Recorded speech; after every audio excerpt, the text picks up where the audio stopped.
Well, he's called one of the greatest thinkers of our time. David Wilcock with us as we talk about his latest work, The Synchronicity Key. Well, I guess, David, you don't get many arguments about this because synchronicity is all around us, isn't it? Absolutely. People are having this happen more and more, and it's basically like something that just wears you down to the point where whatever social stigma is associated with believing in quote-unquote woo-woo stuff melts away because it's a kinder, gentler, and more enjoyable universe if there is an interactive process going on between you and the cosmos. It breaks down this idea that we're all alone and that there's nobody out there looking out for us. There's no higher power. There's no greater plan to the cosmos.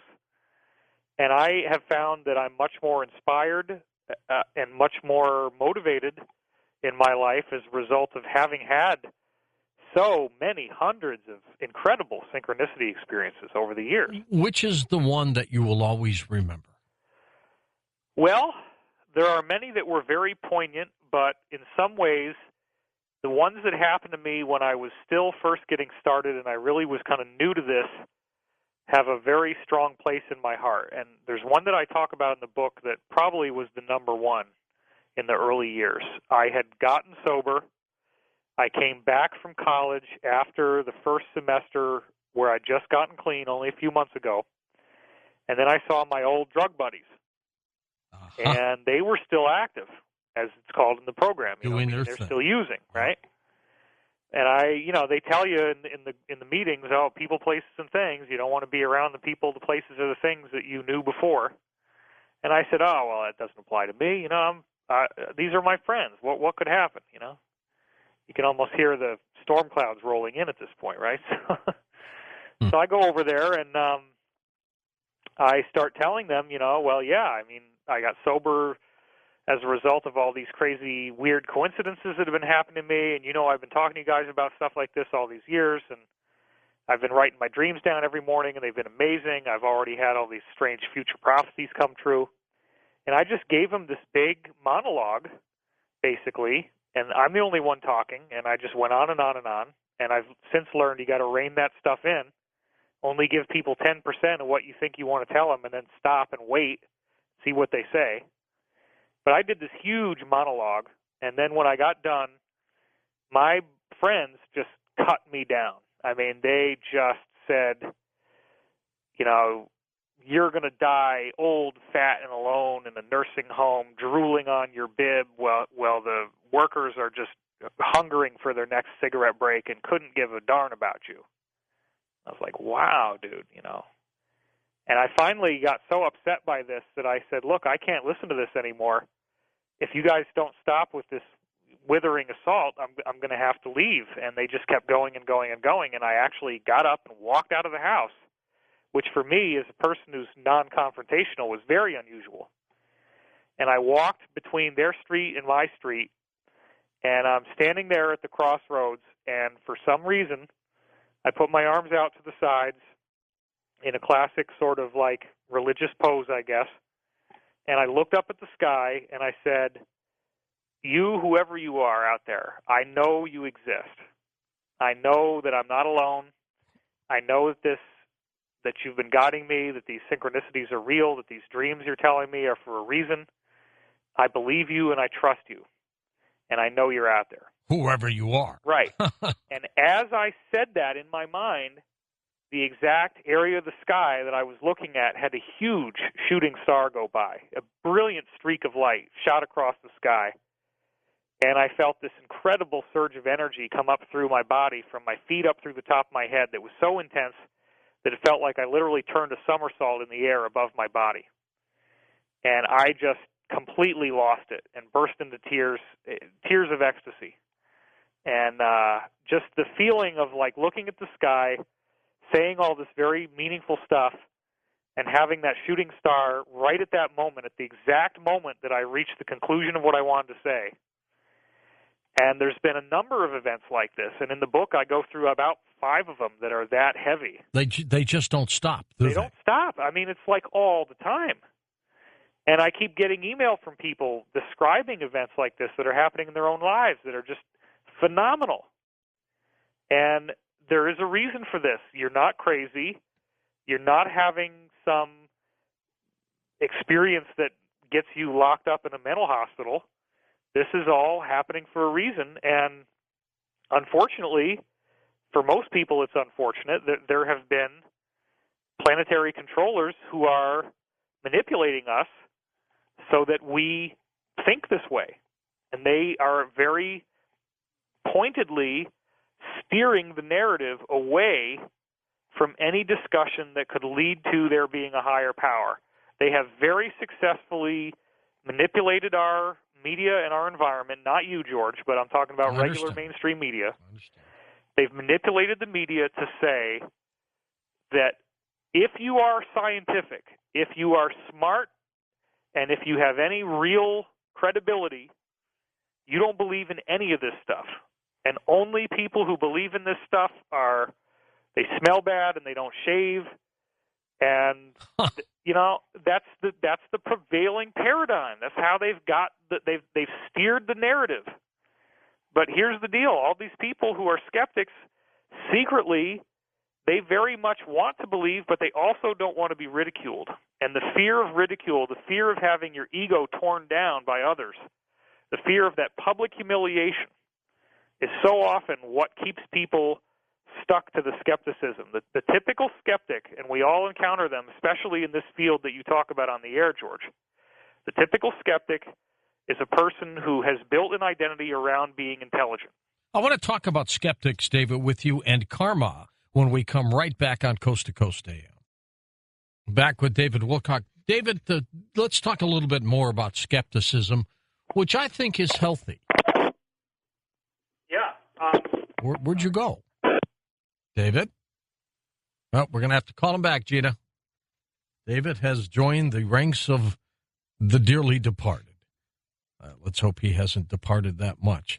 David Wilcock with us, of course. We're talking about his work, The Synchronicity Key.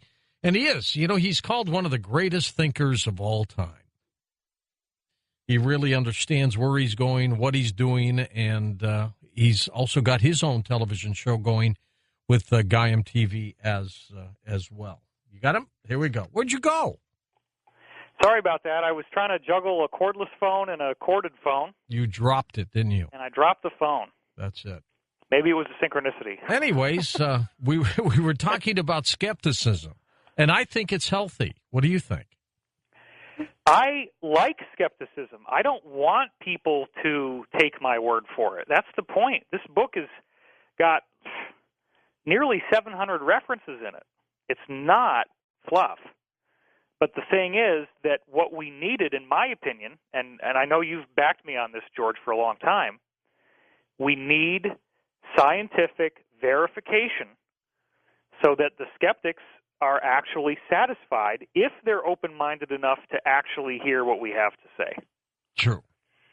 And I know that I did your show, Beyond Belief, and we did a whole episode that, was amazing in all the stuff that we went through. And, when you start hearing all the evidence laid out, skepticism as a way of just melting away, because if you do your homework, you could spend years and years and years and just have one eye-popping epiphany after another and never get tired of all the new stuff there is to learn and how amazing it is that so many people are not aware of this yet. It's like you become part of an insider group. You're part of some movement that's happening that's breaking down the barriers of what it means to be human and what it means to be alive and conscious. And I love it. I'm totally excited about the opportunity to have, in a field that is so saturated with content and a lot of people that always say the same thing, that I have been able to actually come up with a discovery that, in my view, this is as big as like Copernicus realizing the sun is the center of the solar system. Because what we're seeing is, okay, not only is time patterned and cyclical, but we can use those cycles to make predictions about things that haven't actually happened yet. And it happens that we're at the end of the whole big cycle of 25,000 years. And what it predicts in over 30 different ancient cultures. So, I've harped on the Bible a lot here, but this is not a strictly Christian prophecy. It's over 30 ancient cultures that all said we're going to go into a golden age, and they gave very specific mathematical codes about these cycles, and we go through that in the book. So the point is, we have a global nemesis. Now, skeptics, to some degree, have been influenced by this force that tries to take anybody who looks at the very real corruption in our world and marginalizes them. And so there was a fascinating scientific study that just came out the other day, and I love to quote references, but I don't remember who it was because I just read it and I haven't written about it yet. So I will just have to say there was a study right for now, but I'll have it in an article coming up. And a group of scientists recently researched why people laugh. And it's amazing that it's been so long before somebody really got into that. And what they ultimately concluded was that similar to things like hunger or thirst or sexual arousal or being tired and wanting to go to sleep, that our biology has given us a basic mechanism that wants to look for errors and mistakes in our environment and tickles our brain when we find a mistake or an error in our environment. And that's the basis of all humor. That's why we laugh. After all this scientific research they did, that's the conclusion they came to. And I think they're right. John Cleese from the Monty Python Flying Circus said that humor is about embarrassment, and you're embarrassed when things don't go the way they should for you because there's an error or a mistake in your environment. So I think that a lot of times what skeptics are doing is they are so conditioned to believe that anybody who talks about the stuff that's on your show or anybody who's out there listening to your show, those people are an error and a mistake in the environment. And these skeptics are so much that they get such a serotonin rush, such a high off of being right and making other people wrong that it is like an addiction. And then they start trolling and they start writing all these hateful comments in discussion forums. And every time they do that, they're getting high. And they're actually getting high off of denigrating people. But I make a very interesting, there's a whole chapter in the book where I talk about the scientific proof of energy vampires and the idea that we actually all have a certain degree of vital energy and that other people can, in fact, absorb your vital energy by denigrating you, humiliating you, shaming you, and creating a negative emotional state in you. And I actually spell out with a great deal of scientific evidence that this actually works and that people can get totally addicted to that rush that they get because there is an energy transfer. They actually do absorb your energy. And on a microbiological level, we see it happening in laboratory experiments. My favorite one is Wilcock, where he takes fish eggs and he puts older eggs next to younger eggs, and the older eggs actually suck the life force out of the younger eggs and kill them off. And they're separated hermetically. Now, the only thing they have is optical contact. But if you shield the ultraviolet light from passing between the two rooms, then it doesn't work anymore. So in very specific terms, I talk about the idea that DNA is an emanation from quantum physics, that quantum physics itself is wired for life, and there's plenty of really good scientific points that show that, and we've talked about them on your show plenty of times, and that DNA ultimately is storing photons. A typical DNA molecule has about 1,000 photons zinging back and forth inside of it like a fiber optic cable, and other people can pull those photons out of your body.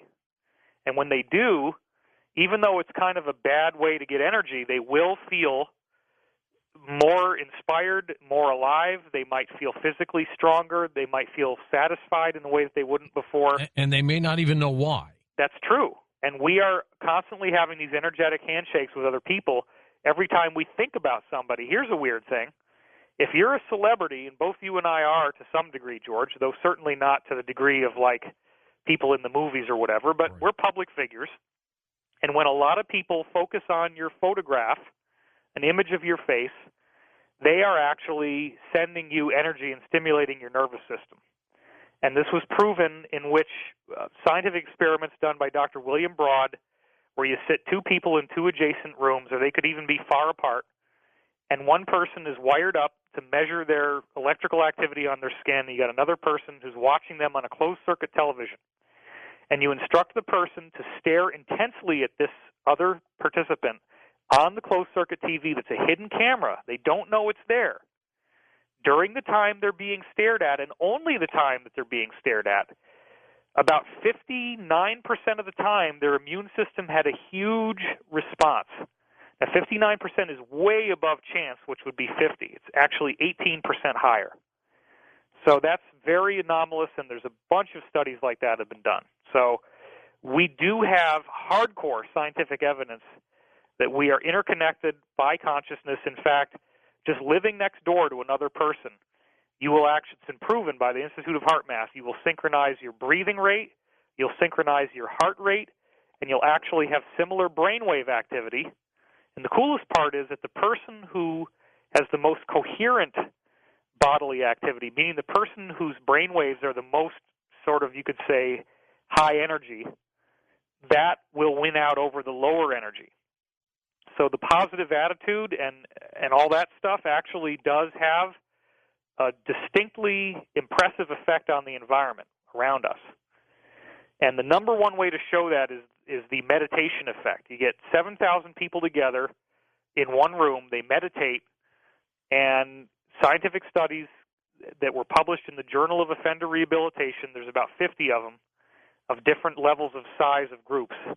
But what they showed collectively is, in many cases, the 7,000 people groups were able to reduce terrorism worldwide by 72%. And similar reductions would also occur in crime and in violent death, and there'd be improvements in the economy. So we can, in fact, influence our environment by how we think and how we behave, and that leads back to your earlier question, which is, are we doing this or are the cycles doing this?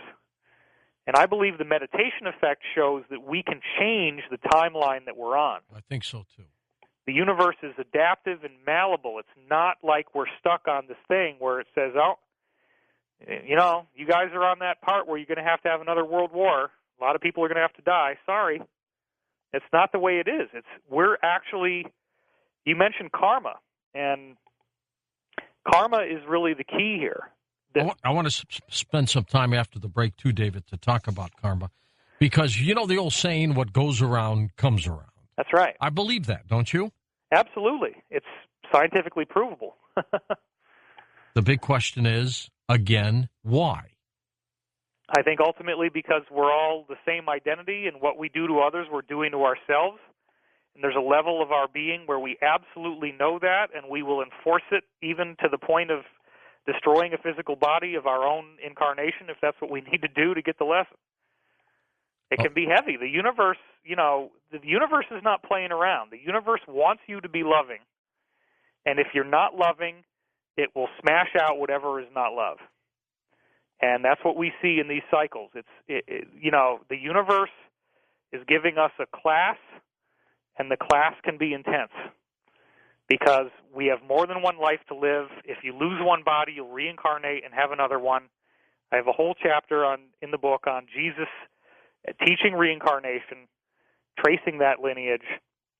So these things are real, and reincarnation is a commonality throughout almost all of the ancient spiritual teachings in the world. Let's get into karma, big time, when we come back on Coast to Coast AM. What is, David, the law of karma? Okay. The law of karma is essentially what you said before the break. What goes around comes around. Okay. And some people call it's a variant of the golden rule, I guess, except that instead of, as you